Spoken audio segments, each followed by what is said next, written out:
Hello everyone, welcome to Indian travel guide. నేను మీ GVR అండి. ఏమండి, మామిడి కొండలు కూడా చూస్తారు కదా. ఒక అద్భుతమైన ప్రయాణం అండి. 120 కిలోమీటర్లు వెళ్ళడానికి, 60 కిలోమీటర్ల గోదావరి మీద, తిరిగి రావడానికి 60 కిలోమీటర్ల గోదావరి మీద ఒక అద్భుతమైన ప్రయాణం.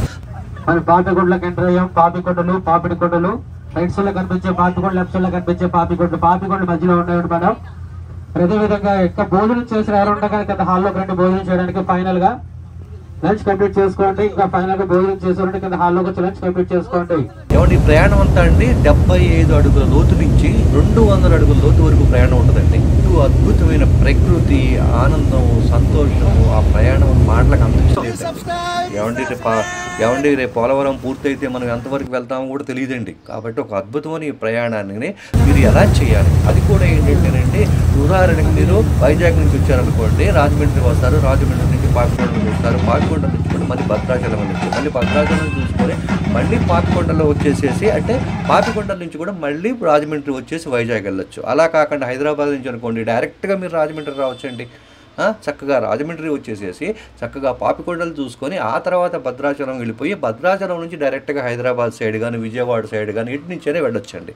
జస్ట్ మీకు డీటెయిల్గా అనమాట, ఎంత డీటెయిల్గా చెప్తానంటే 1 by 1 చెప్తానండి.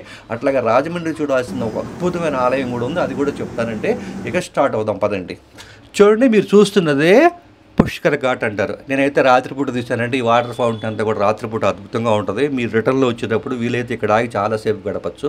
మీరు ఏం చేస్తారు అంటే కనుక, సాధ్యమైనంత వరకు రాజమండ్రి తెల్లవారుజామున 3ంటికి వచ్చారనుకోండి, అదిగో చూస్తున్నారు కదా మరో ఉజ్జయిని. ఏమండి, అక్కడ ఉజ్జయినిలో కనుక ఎలా అయితే కనుక భస్మ పూజ చేస్తారో ఇక్కడ అలాగే చూస్తారు, ఇక్కడ అలాగే చేస్తారండి. అది ఇప్పుడు మీరు చూస్తున్నారు కదా, అదే పేరంటాలపల్లి. మీరు గుర్తుపెట్టుకోండి, నేను తర్వాత దీని గురించి నేను చెప్తాను. శుభ్రంగా మీరు ఏంటంటే 3:30 కల్లా రాజమండ్రి వచ్చారనుకోండి, డైరెక్ట్గా చక్కగా వెళ్ళిపోయారంటే ఆ భస్మ పూజ చూడొచ్చండి. అద్భుతంగా ఉంటుందండి, మామూలుగా ఉండదు. లేడీస్ కూడా రావచ్చు, అక్కడైతే ఉజ్జయినిలో మాత్రం రానివ్వరు. చూసారు కదా, నేనైతే ఏం చేశానంటే ఆన్లైన్లో టికెట్ బుక్ చేసుకుని అయితే డైరెక్ట్గా ఇక్కడికి వచ్చానండి. ఈ గోదావరి ఒడ్డున అనమాట, శంకరమఠం అంటారు, అట్లాగే బీపీసీఎల్ పెట్రోల్ బంక్ అంటారు. అక్కడికి వచ్చారంటే నేను డైరెక్ట్గా వెళ్ళిపోయి నాకు టికెట్ కావాలని చెప్పి నేను తీసుకున్నాను. అట్లాగే మీరైతే కనుక ఆన్లైన్లో కూడా టికెట్ బుక్ చేసేసుకోవచ్చు, ఎలాంటి ఇబ్బంది ఉండదండి. మీరు చూస్తున్నారు కదండి, అదంతా గోదావరి ఒడ్డునండి. చక్కగా గోదావరి ఒడ్డున తెల్లవారుజామున 7 గంటలకు అద్భుతంగా ఉంటుందండి ఆ అనుభూతి. ఇక్కడే ఏంటంటే కనుక మామూలుగా ఏంటంటే 10కి తీస్తారండి. ఈ గోదావరి బ్రిడ్జి ఉంది కదా, ఈ బ్రిడ్జి నుంచి ఆ బ్రిడ్జి వరకు చక్కగా తిప్పుతారండి. ఒక 70 రూపీస్ ఎంతో ఛార్జ్ చేస్తారండి మనిషికి. అంటే గోదావరి విహారం కూడా ఇక్కడ ఉంటుందండి. సో ఇక్కడ ఉన్నారు కాబట్టి మీకు ఇన్ఫర్మేషన్ చెప్తున్నాను నేను. చూడండి, చక్కగా ఇక్కడ నుంచి ఏంటంటే కనుక నేను టికెట్ అయితే తీసుకున్నాను. మీరైతే కనుక ఆన్లైన్లో చూసుకోమని చెప్పాను కదండి. చక్క ఇక్కడి నుంచి దాదాపుగా ఈ బస్సులో 60 కిలోమీటర్ల జర్నీ, 60 కిలోమీటర్లు అండి. ఏది రాజమండ్రి నుంచి మన బోట్ ఎక్కటానికి అంటే గండిపోచమ్మ టెంపుల్ దగ్గరికి తీసుకెళ్తారండి. అక్కడికి తీసుకెళ్ళి అక్కడ మన బోట్ ఎక్కుతాం అనమాట. అదే మీరు హైదరాబాద్ నుంచి వచ్చారనుకోండి, భద్రాచలం నుంచి 75 కిలోమీటర్లు రావాల్సి ఉంటుంది ఆ పాయింట్కి. సో ఇప్పుడు నేను వెళ్ళే రూట్ ఎలా చెప్తున్నానంటే, నేను రాజమండ్రి నుంచి డైరెక్ట్గా మీరు పాపికొండలు మొత్తం చూసుకొని ఆ తర్వాత భద్రాచలం చూసుకొని అట్నుంచి విజయవాడ వైపు కానీ లేదా హైదరాబాద్ నుంచి వైపు ఈ హ్యాపీగా వెళ్ళొచ్చు. ఏమండి, ఈ 60 కిలోమీటర్లు వెళ్ళేదారి చాలా అద్భుతంగా ఉంటుందండి. ఎలా కోనసీమ కదా, కోనసీమ దగ్గర అనుకుంటారు కదా, చాలా అద్భుతంగా ఉంటుంది ప్రయాణం. ఆ గండిపోచమ్మ ఆలయం వరకు ప్రయాణం ఆ బస్సులో ఒక మధురమైన అనుభూతి ఇస్తుందండి. అలాగే ఏంటంటే కనుక ఈ పాపికొండలు వెళ్ళేటప్పుడు కొత్తగా పెళ్ళైన వాళ్ళు కానీ ఇంకా నైట్ స్టే చేద్దాం అనుకునే వాళ్ళు ఎవరైనా సరే ఇంట్రెస్ట్ ఉంటే, స్టూడెంట్స్ కానీ మిగతా వాళ్ళు ఎవరైనా కూడా ఇక్కడ ముందుగానే మీరు ఆన్లైన్లో కూడా బుక్ చేసుకోవచ్చు అండి, ఎలాంటి ఇబ్బంది ఉండదు.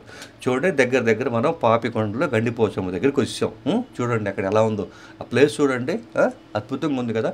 ఇప్పుడు ఏంటంటే కనుక జస్ట్ ఒక 600 మీటర్కి యువతలు మనం ఆపుతారండి బస్సులన్నీ కూడా. ఏ బస్సు అయినా ఎవరైనా ఇక్కడ ఆగాల్సిందే. ఆ తర్వాత ఏంటంటే ఒక 600 మీటర్లు నడవాలి.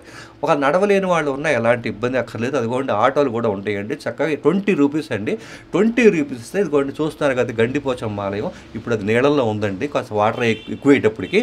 మామూలుగా అయితే కనుక ఆదివారం కానీ మంగళవారం కానీ ఒక అద్భుతమైన పూజ ఉంటుందండి గండిపోచమ్మ గుడి దగ్గర. చూడండి, అట్లాగే ఏంటంటేనండి మీరు వెజిటేరియన్ అయితే అనుకోండి, హ్యాపీగా టిఫిన్ పెడతారు, మంచి భోజనం పెడతారు, నో డౌట్ అనమాట. ఈవినింగ్ స్నాక్స్ కూడా ఇస్తారు. బోట్ మీద ఫుల్ ఎంటర్టైన్మెంట్ ఉంటుంది. సో అట్లాగే మీరు నాన్ వెజ్ కావాలనుకోండి, ఇక్కడే ఈ పరిసరాల్లోనే ఈ చుట్టుపక్కల చుట్టుపక్కల వాళ్ళే అక్కడ చేపలు పట్టి అద్భుతంగా వెజ్ కానీ ఫిష్ కానీ లేకపోతే చికెన్ కానీ అన్ని రకాలు చేస్తారండి. కాస్త ఎర్లీగా వెళ్ళారనుకోండి చక్కగా ఆర్డర్ ఇస్తే ఈ బోట్లోనే మీరు తీసేసుకొని లంచ్లో ఏంటంటే ఓ పక్కన కూర్చొని మీరు తినేయచ్చు నాన్ వెజ్ ప్రియులు అయితే కనుక. అలాగే ఏంటంటేనండి మీరు టికెట్ బుక్ చేసినప్పుడు ఏంటంటే ఇక్కడ చాలా బోట్లు ఉంటాయండి. ఇవన్నీ కూడా గవర్నమెంట్ కాదు కానీ గవర్నమెంట్ అండర్టేకింగ్లో నడుస్తాయండి. ముఖ్యంగా మీరు గుర్తుపెట్టుకోండి. తర్వాత ఏంటంటే మీరు ఏ బోట్ ఎక్కాలో ఆ బోట్ అతను మీకు టికెట్ తీసినప్పుడు మెసేజ్ పెడతాడు. ఆ మెసేజ్ ప్రకారం ఇక్కడ జలకన్యని లేకపోతే గౌతమి అని చాలా బోట్లు ఉంటాయి. ఏదైనా ఒకటే రూటు ఒకటే పద్ధతి అండి. మీరు ఆ బోట్ ఎక్కేసుకొని హ్యాపీగా మీరు వెళ్ళొచ్చు. సో ఒక నిమిషం ఆ గోదావరిని చూస్తూ ఉండండి. నేను ఏం చేస్తాను అంటే కనుక నేను మళ్ళీ వస్తాను. నేను ఈ వీడియో అంతా కూడా మీరు గోదావరి నుంచి అంటే రాజమండ్రి నుంచి భద్రాచలం ఎలా వెళ్ళాలి, పాపికొండలు ఎలా వెనక్కి రావాలని మాత్రమే చెప్తున్నానండి. గోదావరి ప్రయాణం అంతా కూడా గోదావరి ప్రయాణంలో ఎన్ని ఒక విషయాలు ఉన్నాయి, గోదావరి యొక్క ప్రాముఖ్యత ఏంటి, పాపికొండల యొక్క స్థలమాచం ఏంటి, ఇవన్నీ నేను వేరే వీడియోలో చెప్తాను. ఎందుకంటే ఇదంతా ఓన్లీ ట్రావెల్ వీడియోనండి. నేను మళ్ళీ వస్తాను. ఒక్క నిమిషం మీరు చూడండి. ఆ అద్భుతమైన ప్రయాణాన్ని ఒకసారి ఎంజాయ్ చేయండి. ఈ కొందూరులో స్పెషల్ ఏంటంటే ఇక్కడ స్వయంగా వెలిసినటువంటి శ్రీ మాతృశ్రీ గడ్డిపోచమ్మ అమ్మవారి టెంపుల్ అండి. లెఫ్ట్ సైడ్ లో కొంచెం వాటర్ డెప్త్ పెరగడంతో ఆ టెంపుల్ లోపలికి వాటర్ రావడానికి 55 కిలోమీటర్ జర్నీ, వెళ్ళి రావడానికి ఎక్కడ గోదావరికి 110 కిలోమీటర్ జర్నీ చేయబోతున్నాం. 110 కిలోమీటర్ జర్నీ చేయబోతున్నాం. మరి ఈ జర్నీ అంతా కూడా విజయవంతం కావాలంటే ఫస్ట్ ఆఫ్ ఆల్ ఈ గంగం తల్లికి జై పలికి మన వేరేంద్రం కొనసాగించుకుందాం. నేను గోదావరి మాతకి అంటాను, ప్రతి ఒక్కరు కూడా చేయరండి సార్. ఎవరైతే అంటారో మధ్యలో దింపేస్తాం. గోదావరి మాతకి గట్టిగా, గోదావరి మాతకి, గోదావరి మాతకి. అదేవిధంగా మీ ఫ్రెండ్స్ కానీ కొలిసి కానీ ఎవరైనా సరే ఇంపార్టెంట్ కాల్స్ ఉంటా కానీ ఇప్పుడే చేసుకోండి. మీ ఫ్రెండ్స్ కానీ కొలిసి కానీ ఎవరైనా సరే ఇంపార్టెంట్ కాల్స్ ఉంటా కానీ ఇప్పుడే చేసుకోండి. ఎందుకంటే ఇంకొక 20 minutes లో మొబైల్స్ ఎటువంటి సిగ్నల్స్ కూడా ఉండవండి. ఒక 20 minutes లో మొబైల్స్ ఎటువంటి సిగ్నల్స్ కూడా ఉండవు. ఎవరైనా సరే ఇంపార్టెంట్ కాల్స్ ఉంటా కానీ ఇప్పుడే చూసుకోండి ప్రతి ఒక్కరు కూడా.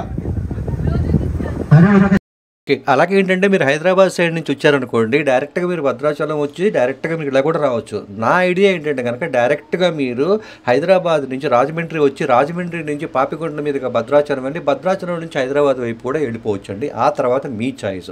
మీరు హైదరాబాద్ నుంచి రావాలనుకోండి, కేవలం భద్రాచలం చూసి పాపికొండ చూద్దాం అనుకున్నారు అనుకోండి, సపోజ్ ఓన్లీ పాపికొండలే అనుకోండి, చక్కగా ట్రైన్ ఫెసిలిటీ కూడా ఉందంటే ఒక్కసారి ట్రై చేయండి. భద్రాచలం రోడ్డుకి ట్రైన్స్ కూడా చాలా ఉన్నాయండి. మణుగూరు వెళ్ళి ట్రైన్ ఉంది. అట్లాగే బస్సులు అంటే కోకొలలు ఉన్నాయండి. ఎక్కడి నుంచి అయినా సరే మీరు చక్కగా ఆన్లైన్లో టికెట్ బుక్ చేసుకోవచ్చు. అటు భద్రాచలం సైడ్ నుంచి అయినా చేసుకోవచ్చు, రాజమండ్రి సైడ్ నుంచి అయినా చేసుకోవచ్చు. ఇంకా మీకు ఏమైనా డౌట్స్ ఉంటే కనుక నా కామెంట్ సెక్షన్లో పెట్టండి. నేను ఖచ్చితంగా మీకు చెప్తానండి. నేను మళ్ళీ చెప్తానంటే టికెట్స్ అయితే మాత్రం మీరు ఆన్లైన్లో హ్యాపీగా బుక్ చేసుకోవచ్చు. పాపికొండలని కొడితే అన్ని 2 సైడ్ల వైపు కూడా చక్కగా బుక్ చేసుకోవచ్చు. ఆ తర్వాత మీ చాయిస్ అండి. ఏమంటే ఇక్కడి నుంచి ఏంటంటే ఈ గండిపోచమ్మ ఆలయం దగ్గర నుంచి చక్కగా బయలుదేరుద్దండి. దాదాపు 120 కిలోమీటర్లు ఇంతకు ముందు కూడా చెప్పా కదా. ఇదంతా కూడా చాలా విశేషాలు ఉన్నాయి. అవన్నీ కూడా నేను సపరేట్ వీడియో పెడతాను. బోట్లో ఎంటర్టైన్మెంట్ అద్భుతంగా ఉంటుంది, మామూలుగా ఉంటుంది. అట్లా గోదావరి బోటు అంటే ఈ గోదావరి బోటు రెండో వీడియో కూడా చూస్తే కరెక్ట్గా మీకు అర్థమవుతుందండి. అన్ని విషయాలు A to Z చెప్తాను. ఇక్కడి వరకు అయితే ట్రావెలింగ్ చెప్పాను. ఇక్కడి నుంచి ఏంటంటే ఒక అద్భుతాలు సైట్ సీయింగ్ ఎంత ఎంజాయ్ చేయొచ్చో కూడా చూద్దామండి. ఓకేనా? మళ్ళీ బోట్ వీడియోలో మళ్ళీ మనం ఏం చేద్దామంటే ఈ గోదావరి బోటింగ్ పాపికొండల 2లో మనం కలుద్దామండి. Thank you, me GVR.